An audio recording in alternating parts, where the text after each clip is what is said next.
आपने अक्सर देखा होगा कि परीक्षाओं में जिन छात्रों के नंबर कम आते हैं या वो फेल हो जाते हैं तो वो नतीजों के बाद अक्सर परीक्षा प्रणाली को दोष देने लगते हैं। बहुत सारे छात्र तो ये भी कहने लगते हैं कि कॉपी जांचने वाला ईमानदार नहीं था।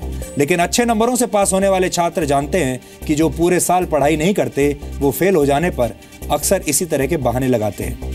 अरविंद केजरीवाल राजनीति के वो छात्र हैं जिन्हें इन दिनों अच्छे नंबर नहीं मिल पा रहे हैं क्योंकि उन्होंने मेहनत से इम्तिहान नहीं दिया, उन्होंने पूरे साल मेहनत की ही नहीं, उन्होंने अपना सारा वक्त विज्ञापनों में बर्बाद कर दिया।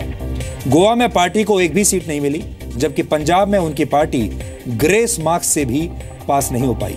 ऐसे में केजरीवाल ने परीक्षा प्रणाली पर ही सवाल उठाने का फैसला किया है। अरविंद केजरीवाल ने चुनाव आयोग से अपील की है कि दिल्ली में होने वाले एमसीडी के चुनावों में ईवीएम की जगह यानी इलेक्ट्रॉनिक वोटिंग मशीन की जगह बैलेट पेपर का इस्तेमाल किया जाए। आपको याद दिला दें कि उत्तर प्रदेश के चुनावों में बुरी तरह से हारने के बाद बीएसपी की अध्यक्ष मायावती ने भी यही आरोप लगाया था कि इलेक्ट्रॉनिक वोटिंग मशीन्स में गड़बड़ी की गई है और अब केजरीवाल ने भी एक तरह से मायावती की भाषा बोलना शुरू कर दिया है। इसका मतलब यह है कि केजरीवाल पहले ही समझ चुके हैं कि दिल्ली में होने वाले एमसीडी चुनाव में उनकी हार होने वाली है और वो अभी से उन्होंने उस हार का बहाना तलाश लिया है। इस बीच दिल्ली कांग्रेस के प्रदेश अध्यक्ष अजय माकन ने भी दिल्ली स्टेट इलेक्शन कमीशन को एक चिट्ठी लिखी है जिसमें उन्होंने कहा है कि एमसीडी चुनाव के लिए वोटिंग ईवीएम के जरिए नहीं बल्कि बैलेट पेपर के जरिए ही होनी चाहिए।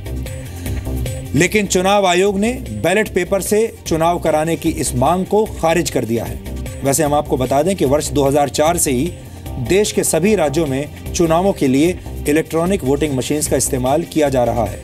ईवीएम से वोटिंग की प्रक्रिया को पूरी तरह से टेम्पर प्रूफ बनाया गया है और इससे पहले कभी किसी ने भी ईवीएम पर सवाल उठाए भी नहीं। इस बार ये सवाल कुछ ज्यादा ही उठाए जा रहे हैं और ईवीएम से छेड़छाड़ करना असल में मुश्किल नहीं बल्कि नामुमकिन सा है। आज हम आपको बताते हैं कि ईवीएम कितनी सुरक्षित होती है। जब ईवीएम का निर्माण होता है तो किसी को यह नहीं पता होता कि बैलेट यूनिट्स पर किस पार्टी के उम्मीदवार को कहां पर जगह मिलेगी। जब उम्मीदवारों की सूची फाइनल हो जाती है तभी बैलेट यूनिट्स पर प्रत्याशियों के नाम सामने आते हैं। इन ईवीएम्स को एक स्ट्रांग रूम में रखा जाता है जहां तक पहुंचना आसान नहीं है। पहले चरण में ईवीएम की जांच electronics corporation of India limited के इंजीनियर्स करते हैं। इस प्रक्रिया में किसी और को शामिल नहीं किया जाता। किसी विधानसभा के लिए इलेक्ट्रॉनिक वोटिंग मशीन्स का चुनाव रैंडम तरीके से किया जाता है, यानी किसी विधानसभा में इन मशीनों को किसी ऑर्डर यानी क्रमांक में किसी खास क्रमांक में नहीं भेजा जाता। इसके बाद जब ये मशीनें बूथ पर आती हैं तो वहां पर भी इन्हें रैंडम तरीके से ही भेजा जाता है, यानी कोई भी मशीन किसी भी बूथ पर भेजी जा सकती है। ईवीएम को लगाने का काम उम्मीदवारों या उनके पोलिंग एजेंट्स की निगरानी में किया जाता है ताकि बाद में किसी को कोई शक ना हो, यानी उनके सामने ही इन मशीन्स को इंस्टॉल किया जाता है। इलेक्ट्रॉनिक वोटिंग मशीनों को एक स्ट्रांग रूम में रखा जाता है और अगर उम्मीदवार या उनके एजेंट्स चाहें तो वो इन मशीनों पर अपनी मोहर भी लगा सकते हैं। ईवीएम की कंट्रोल यूनिट और बैलेट यूनिट का एक यूनिक आइडेंटिफिकेशन नंबर होता है। ये यूआईडी उम्मीदवारों को भी दिया जाता है। किसी भी बूथ पर वोटिंग शुरू होने से पहले प्रिसाइडिंग ऑफिसर एक मॉक पोल कराता है। ये मॉक पोलिंग सभी उम्मीदवारों या उनके एजेंट्स के सामने की जाती है ताकि सभी को ये यकीन हो जाए कि ये तमाम मशीनें ठीक ठाक काम कर रही हैं। वोटिंग खत्म होने के बाद इन मशीनों को उम्मीदवारों के पोलिंग एजेंट्स के सामने ही सील किया जाता है। पोलिंग एजेंट्स अगर चाहें तो इन मशीनों पर अपने हस्ताक्षर भी कर सकते हैं। इसके बाद पोलिंग पार्टी मशीनों को एक निश्चित स्थान पर ले जाती है। उम्मीदवार या उनके प्रतिनिधि अगर चाहें तो मशीनों को ले जा रहे वाहन के पीछे पीछे वो जा सकते हैं, उन्हें इसकी छूट है।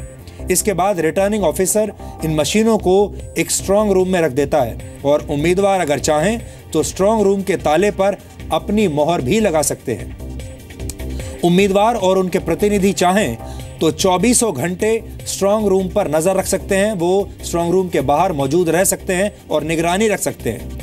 वोटों की गिनती वाले दिन स्ट्रांग रूम की सील उम्मीदवारों या उनके प्रतिनिधियों के सामने ही तोड़ी जाती है और वो चेक कर सकते हैं कि जब उन्होंने हस्ताक्षर किए थे या जब उनके सामने सील किया गया था, वो सील या वो हस्ताक्षर वैसे ही हैं या नहीं। उम्मीदवार चाहें तो काउंटिंग टेबल पर ईवीएम मशीनों की सील की जांच भी कर सकते हैं। हर मतदान केंद्र में एक रजिस्टर होता है जिसमें मतदाताओं के डिटेल्स लिखे होते हैं। पोलिंग एजेंट्स और उम्मीदवार इन डिटेल्स का मिलान ईवीएम में डाले गए वोटों की संख्या से भी कर सकते हैं। ईवीएम लगाए जाने, स्ट्रांग रूम को सील किए जाने और स्ट्रांग रूम को खोले जाने की प्रक्रिया की बाकायदा वीडियोग्राफी भी करवाई जाती है, यानी सब कुछ कैमरे से शूट किया जाता है। यानी इसका मतलब यह है कि ये एक फुल प्रूफ वोटिंग व्यवस्था है जिसमें छेड़छाड़ लगभग नामुमकिन है। ऐसे में केजरीवाल को यह नहीं भूलना चाहिए कि इन्हीं वोटिंग मशीनों ने उनकी पार्टी को 2015 के दिल्ली विधानसभा चुनाव में 70 में से 67 सीटें दिलाई थी, लेकिन तब उन्होंने इन ईवीएम्स पर कोई सवाल नहीं उठाया था। तब उन्होंने इस प्रक्रिया पर कोई शक नहीं जताया था।